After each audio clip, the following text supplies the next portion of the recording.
So let's get started.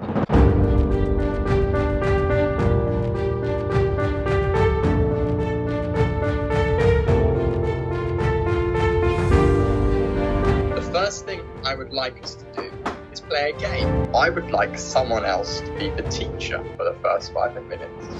Who wants to be the teacher? The first thing I would like to do today, though, is these Who Am I speeches that each of you prepared for homework.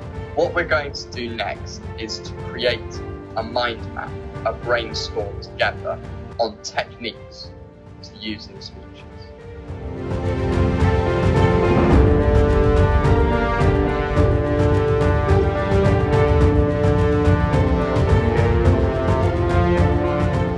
And he gave us some tips about what makes a good speaker. And his most important one was winning over the audience. He's using his hands to say, I'm in power, look at me. I want to talk now about something that you should never do in a speech.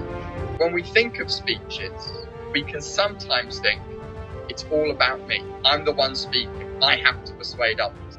What Cicero was saying is it's actually about these other people. This speech is the one given by Winston Churchill in the House of Commons, where politics happens in the UK.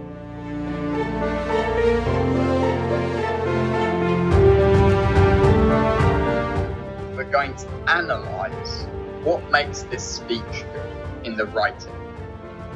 It needs to say that Britain has lost and there's going to be a long war ahead, but make it sound like a win.